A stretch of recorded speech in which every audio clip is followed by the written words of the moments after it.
Now we will read how do new laws come about.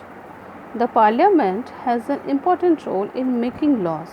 For this, it has to be sensitive to the needs of the people. Here we can give the example of women's fight for the right against domestic violence, which means abuse by husband. अब यहाँ तक हम लोगों ने पढ़ा कि किस तरह से हिंदू सेक्शन एक्ट लागू हुआ, और अब हम पढ़ेंगे कि नया नया जो कानून बना, हमारे देश में जो भी नया कानून बना वो किस लिए बना और किस पर्पज़ से बना। तो सबसे पहला जो नया कानून बना उसमें से ये आया डोमेस्टिक वायलेंस। तुम्हें मैं बार बार बताती हूँ कि महिलाओं के प्रति अगर किसी भी तरीक़ा का जो कुरीति है वो शुरू से ही चला आ रहा है, और अभी के डेट में जो है महिलाएं अपने हक़ के लिए बोलना शुरू कर चुकी है। क्योंकि पहले क्या था कि उनके पास किसी तरीक़ा का कानून नहीं था तो वो कुछ नहीं बोल पाती थी, पर जैसे जैसे डेवलपमेंट होता गया, लोग शिक्षित होते गए, उनको अपने अधिकार के बारे में भी जानने का सोच समझ आ गया। तो उसमें सबसे पहला आया ये कि डोमेस्टिक वायलेंस, घरेलू हिंसा। घरेलू हिंसा सबसे बड़ा हिंसा है अभी के समय में। ये एक ऐसा हिंसा है जिसमें कि महिलाएं को प्रताड़ित किया जाता है, मतलब टॉर्चर किया जाता है, मेंटली फिजिकली उनको जो है शोषण किया जाता है। तो किसके द्वारा किया जाता है? हस्बैंड के द्वारा किया जाता है, या फिर जो उनके ससुराल पक्ष होते हैं उनके द्वारा किया जाता है। Abuse of women can also include verbal, sexual and economic abuse. Several women organizations like Lawyers Collective, National Commission for Women, etc. and media protested over this issue. It led to the enactment of a law by the Parliament in 2006 called the Protection of Women from Domestic Violence Act. ये जो act है, इस act के तहत क्या है कि जब एक महिला को उसके ससुराल पक्ष के द्वारा प्रताड़ित किया जाता है, शोषित किया जाता है, चाहे वो उसके धन संबंधी को लेके हो, या फिर उसके सेक्सुअली हरासमेंट को लेके हो, या फिर उनका जो गाली गलौज होता है, बहुत सारे ऐसे चीज़ें होती हैं जिसके द्वारा महिलाओं को टॉर्चर किया जाता है। अब तुम बहुत जगह देखते होगे कि अगर शादी के समय में दहेज उनको पूरा नहीं मिलता है तो उसके लिए भी वो महिलाओं को तरह तरह से टॉर्चर करते हैं, और टॉर्चर से भी अगर मन नहीं भरता है तो महिलाओं को क्या करते हैं लोग, किसी न किसी तरीके से उनके जान पे बन जाती है और उनको वो ख़त्म कर देते हैं। तो इसी को लेके पार्लियामेंट में एक लॉ जो है नया पास हुआ, और इस लॉ को निभाने के लिए सबसे ज़्यादा जो लोग शामिल हुए उसमें से महिला आयोग। तुमने महिला नीति आयोग का भी नाम सुना, महिला आयोग का भी नाम सुना। मीडिया जो है इसमें बहुत अच्छा रोल अदा करती है कि आप बहुत कुछ दिन पहले एक सिस्टम आया था कॉल द बेल, मतलब अगर आपके पड़ोस में किसी भी महिला पे किसी भी तरीक़ा का टॉर्चर हो रहा है या फिर उस पर जाती हो रहा है तो आप बेल बजाइए, और बेल बजाने के साथ आप उनसे पूछिए कि आपकी प्रॉब्लम क्या है, what's your problem, then you will come to know exactly the situation faced by that woman inside her home, कि वो अपने घर में ही सुरक्षित नहीं होती हैं। तो इसीलिए इन सब चीज़ों के हक़ के लिए एक लॉ पास हुआ, और ये लॉ पास कब हुआ? 2006 में पास हुआ, और जिसको बोला गया protection of women from domestic violence act. ठीक है।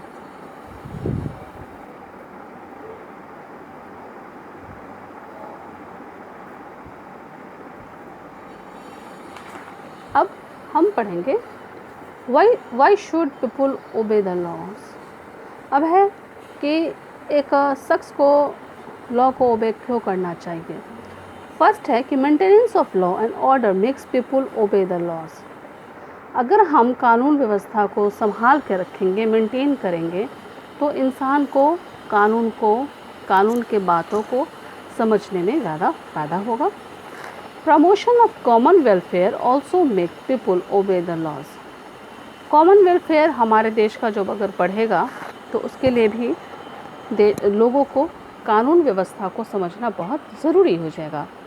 Law helps in developing a sense of confirming to the rules of social institution. कानून को समझने के साथ क्या होगा कि बहुत सारे जो सोशल इंस्टीट्यूशन हैं वो आपको समझ में आ जाएंगे।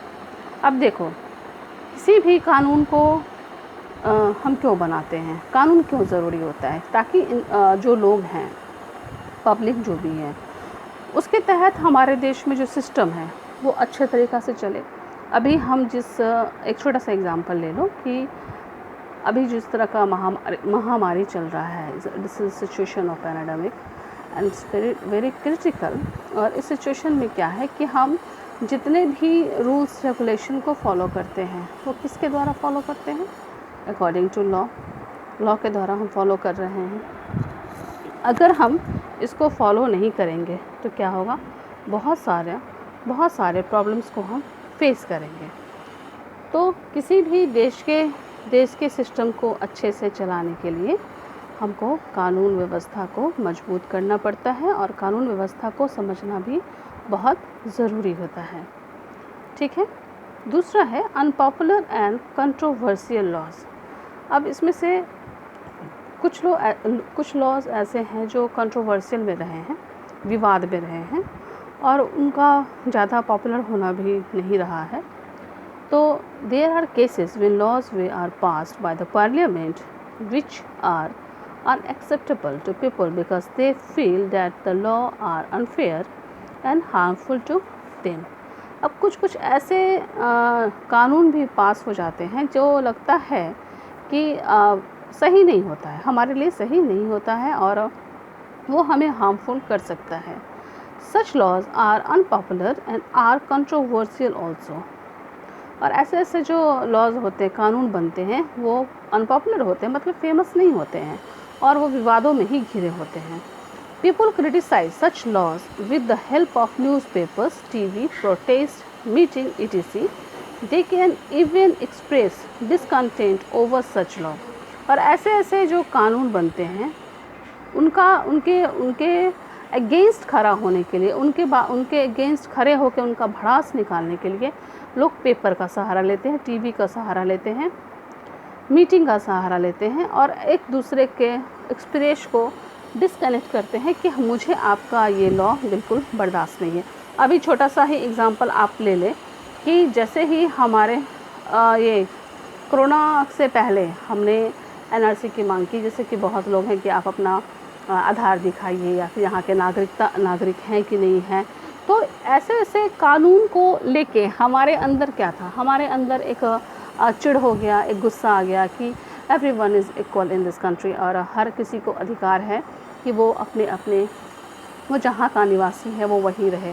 तो ऐसे लॉ को हम क्या करते हैं, फॉलो नहीं करना चाहते। क्यों नहीं करना चाहते हैं?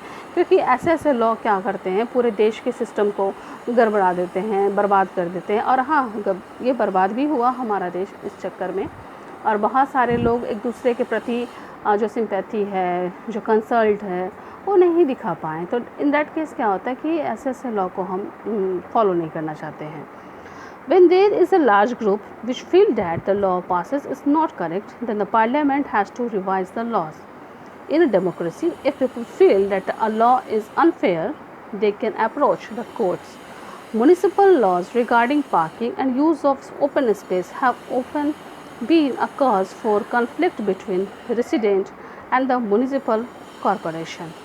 अब देखो कि किसी भी, तुम्हें मैंने पहले बता दिया कि कोई भी लॉ अगर हमको पसंद नहीं है तो हम उस लॉ के बारे में फिर से लिखेंगे, पार्लियामेंट को लिखेंगे और बताएंगे कि प्लीज़ आप इसको फिर से रिवाइज़ करिए कि इस तरह के कानून बनाने से क्या देश में किसी भी तरह का प्रॉब्लम नहीं होगा।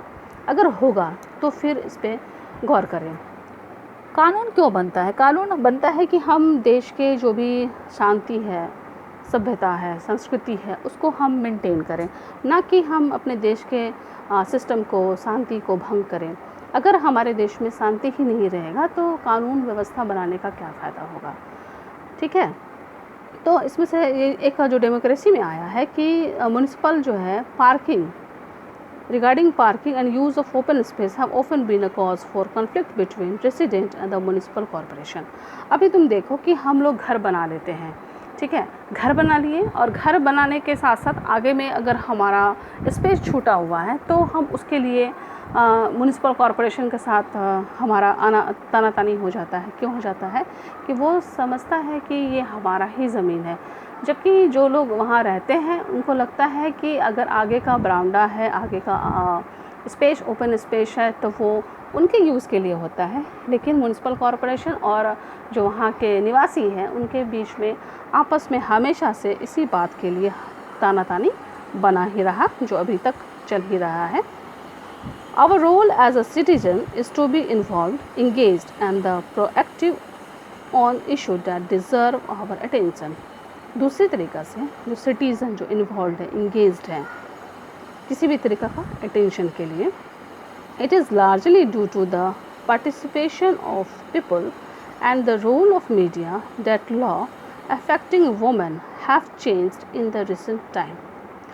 इसमें क्या है कि बहुत सारे ज़्यादा नंबरों पे जो लोग हैं जो मीडिया से अफेक्टेड हैं और जो महिलाएं हैं अभी के डेट में वो बहुत हद तक चेंज हो गई हैं। देखो मीडिया का जो रोल है ना हमारे जीवन में बहुत बड़ा योगदान है।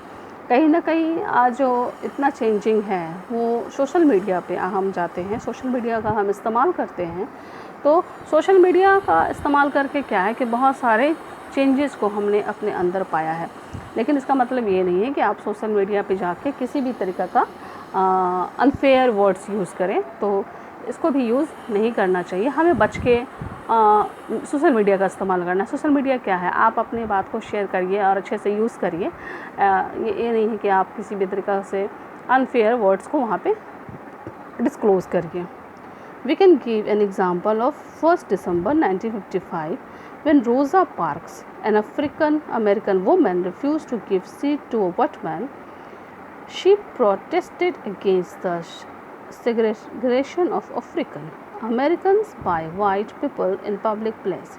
This one event led to the Civil Rights Movement in US and enactment of Civil Rights Act of 1965, which ended a social discrimination in the US.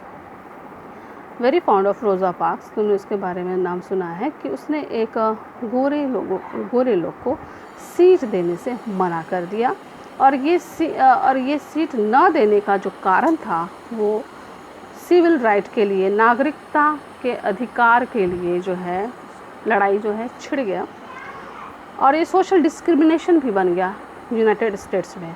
अब पहले क्या था कि गोरे और काले का जो भेदभाव था वो बहुत ज़्यादा था और रोज़ा पार्क्स जो थी वो एक अफ्रीकन अमेरिकन लेडी थी और बहुत ही सोशलिज़म थी, वो social worker, as a social worker she was.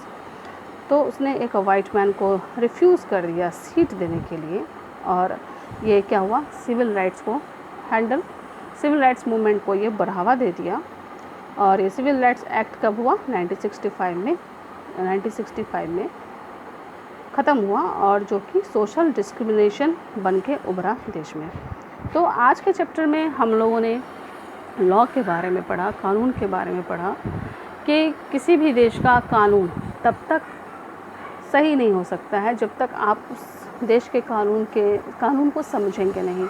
हमारे देश का कानून हो या फिर किसी भी देश का कानून हो, वो हमेशा से यही चाहता है कि वहाँ के लोग उसके कानून को, उसके सिस्टम को फॉलो करें। ऐसा कानून कोई भी नहीं बनना चाहिए जिससे हमारे देश में किसी भी तरीक़ा का टेंशन हो जाए। Law is made to live with a peacefully life. कानून तभी बनता है जब हम चाहते हैं कि लोग वहाँ के लोग जो है उसको ओबे करें और वहाँ के सिस्टम को अच्छे तरीक़ा से चलाएं। अगर कानून नहीं बनेगा तो इंसान जो है अपने मन का करेगा। कानून बना है तभी तो इतने लोग स्ट्रिक्ट होके, डिसिप्लिन्ड होके, मैनरफुल होके काम करते हैं। तो इसीलिए लॉ को जानना भी बहुत ज़रूरी है, रूल रेगुलेशन को भी फॉलो बहुत करना ज़रूरी है। हम कहीं भी रहते हैं, हम घर भी रहते हैं तो भी वहाँ हमारा एक रूल रेगुलेशन है। हम स्कूल में भी पढ़ते हैं, वहाँ भी एक रूल रेगुलेशन है।